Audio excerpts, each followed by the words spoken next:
Welcome back to another story where myth and meaning blur together. Today, we step into the ancient world to meet one of its most majestic and mysterious creatures, the Griffin.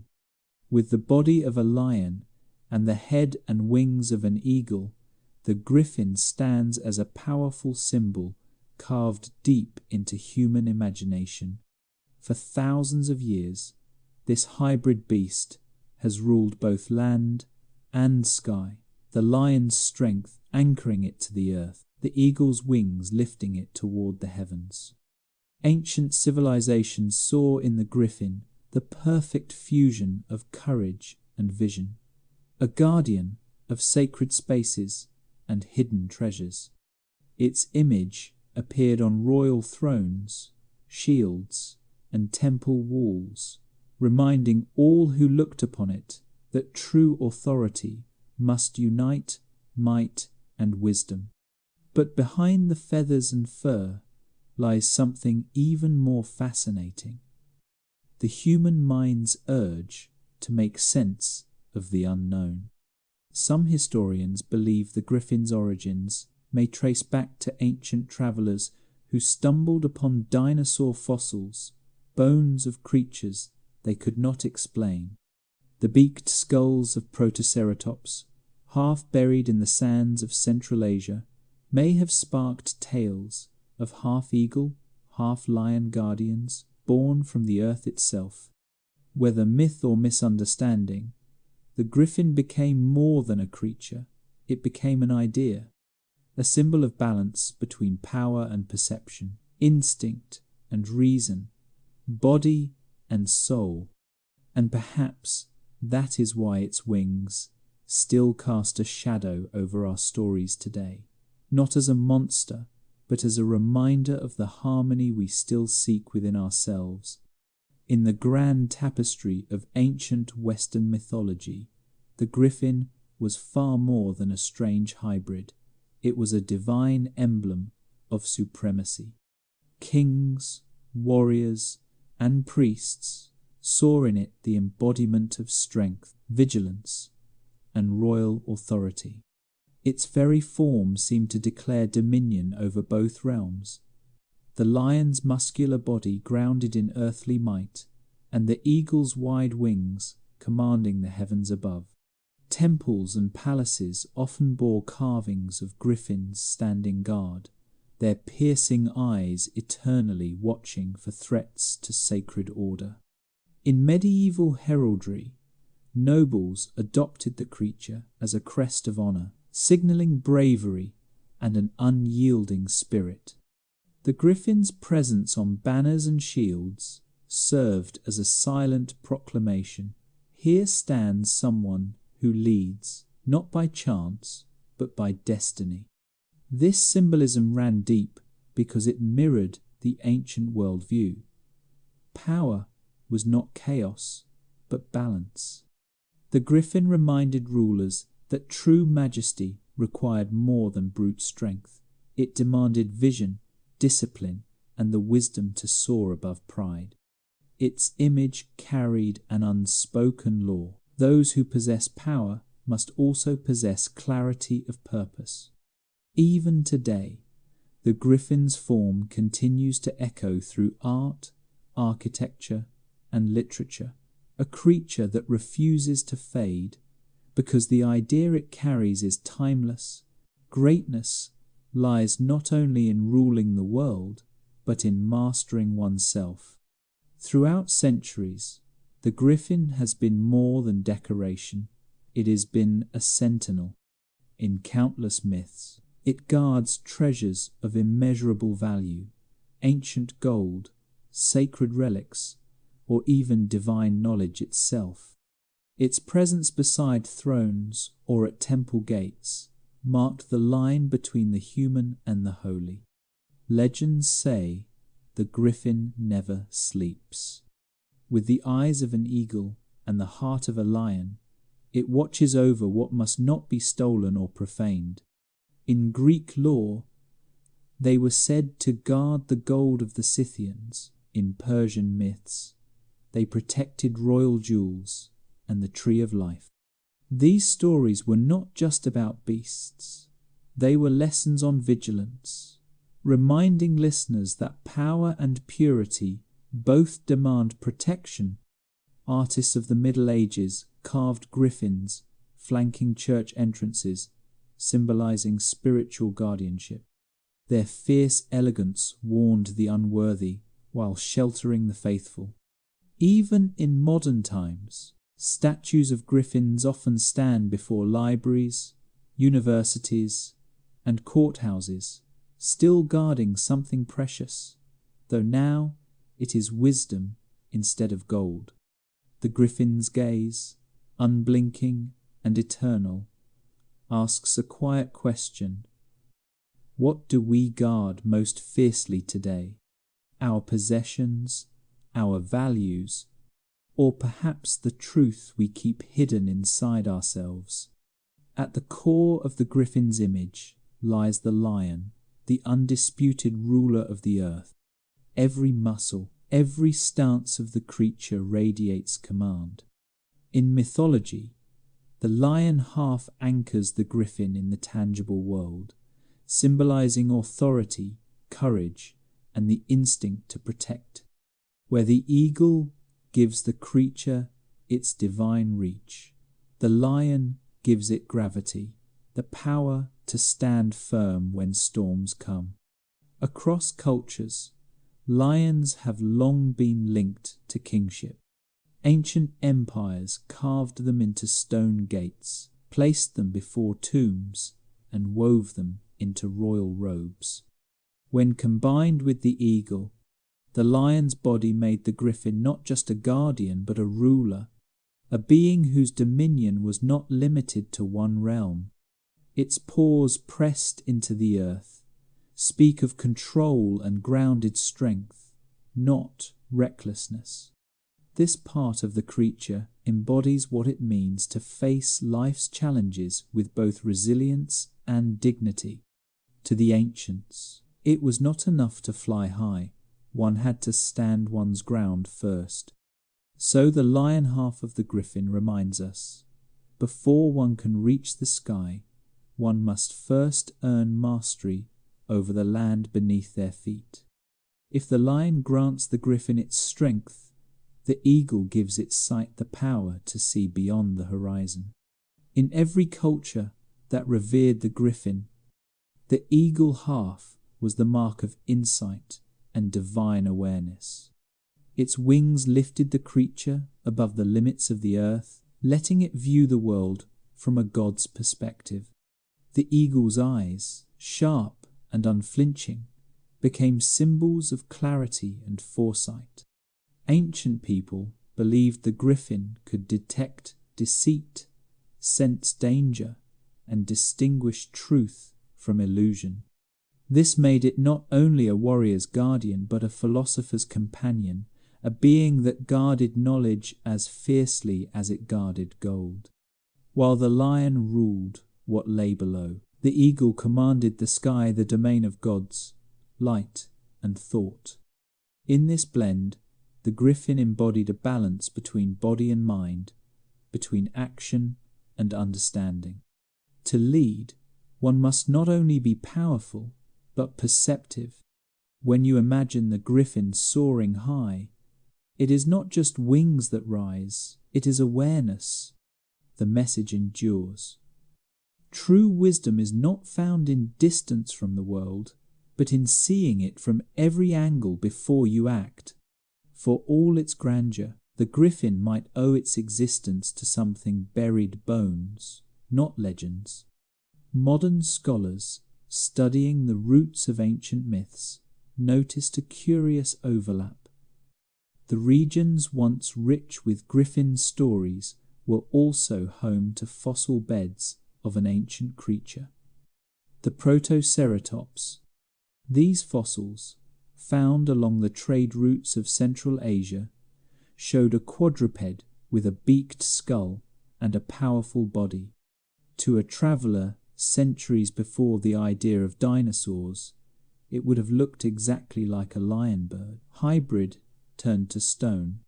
Merchants crossing the deserts of Mongolia or Kazakhstan might have stumbled on these remains, half exposed in the sand, and returned home with tales of winged guardians that once lived among the dunes. The theory does not diminish the myth, it deepens it. It reveals how ancient people tried to make sense of the world with the fragments they found, blending observation with imagination.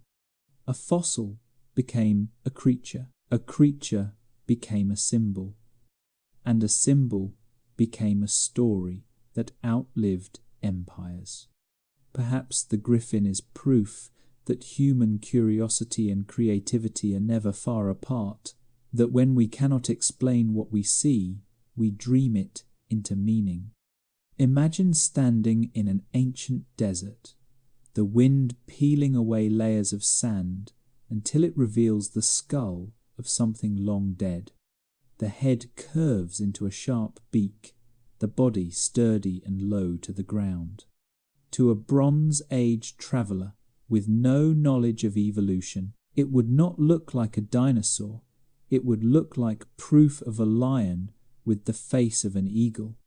Archaeologists believe this is exactly what might have happened. The Protoceratops skeletons, scattered across the Gobi Desert, offered the perfect raw material for myth. Their beaked mouths resembled a bird's, while their four-legged frames hinted at a land predator's strength. When early traders or nomads encountered these fossils, they did not see extinction. They saw evidence of something divine, something worth fearing or revering. From there, imagination did the rest. Stories spread along the Silk Road, evolving each time they were told. The creature guarding treasure in the sands of Scythia, the protector of golden secrets. The griffin may have been born not from fantasy, but from misunderstanding turned into wonder.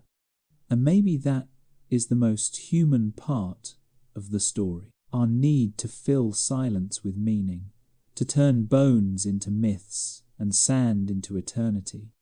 The griffin story, like many myths, reveals something timeless about human nature, our refusal to accept mystery without giving it form. Before science could define fossils or describe evolution, people turned to story. What they could not name, they imagined. What they could not measure, they gave spirit and shape to ancient eyes. A half-lion, half-eagle creature made perfect sense in a world where gods lived in storms and omens spoke through the flight of birds. The griffin was a bridge, a way to explain what lay beyond understanding. In that sense, it was never just fantasy. It was a tool for meaning-making. Every myth begins with observation. A strange bone in the sand, a mountain carved by wind, a sound in the night, and suddenly the mind builds a narrative that connects it all. The griffin became one of those bridges between evidence and emotion, proof and poetry. What remains striking is that even now, thousands of years later, we still do the same thing. We dress the unknown in symbols. We look at fragments and build worlds around them. The griffin, in that way, is not just ancient, it is human imagination caught in flight. In every stroke of its design, the griffin is balance made visible. The lion half speaks of raw strength muscles that command the earth, the eagle half of insight and clarity, the mind that rules from above. Together, they form not chaos, but harmony, a creature that bridges instinct and wisdom. Ancient philosophers and artists admired this duality. They saw in the griffin a reflection of what leadership should be. Not domination through fear, but control through understanding. Power without thought turns wild. Thought without courage turns hollow. The Griffin stood at the intersection of both fierce yet discerning, grounded yet visionary. It is easy to see why temples and empires adopted it as a symbol. The creature was a mirror held up to humanity's highest aspiration, to rise without losing one's roots. In battle, it represented victory; in art, balance; in faith, divine justice. When you look at a griffin today, carved in stone or painted on an old banner, it still carries that message quietly. The greatest strength is the one tempered by mind. Beneath the myth's grandeur, the griffin tells a story of duality, the eternal push and pull between our primal instincts and our higher reasoning. The lion inside us wants to act, to conquer, to protect. The eagle within longs to see clearly, to understand before striking. Together, they form a creature that does not choose one over the other, but lives between them. In this way, the griffin is less a monster and more a mirror. It reminds us that strength without restraint becomes destruction, and intellect without courage turns into paralysis. The myth suggests that true power is not found in silencing one side of ourselves, but in letting both coexist. Wildness, guided by wisdom; intuition, shaped by insight. Philosophers in later centuries would echo this idea in their own words: the need for balance between heart and mind, passion and logic. Yet the griffin said it long before language could. Its very body is the argument, two natures fused, neither diminished. When seen this way, the griffin is not guarding treasure from others, it is guarding balance within us. A quiet lesson disguised as a beast with wings. Once the feathers and fangs fade, what remains of the griffin is a question. What does it truly mean to be powerful? Ancient kings wore its image as a badge of supremacy, but the creature itself seemed to hint at something deeper. Its authority did not come from domination, it came from balance, from understanding the weight of what it ruled. In that sense, the griffin becomes a challenge to human pride. Power, it suggests, is not about controlling others or hoarding wealth. It is about mastering the contradictions within the wild and the wise, the grounded and the soaring. The lion's strength without the eagle's vision is blind. The eagle's height without the lion's heart is empty. Myths endure because they hide truths inside beauty. And the griffin's truth is this: control without clarity is fragile. What we build on, force alone will crumble, but what we guide with awareness can outlast time.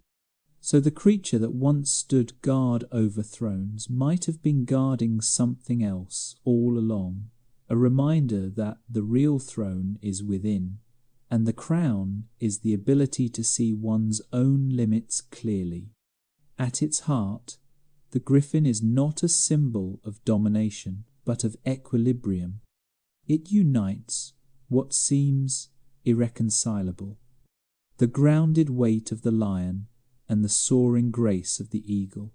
One claws the earth, the other rides the wind. Together, they form a creature that belongs fully to neither realm, yet commands both.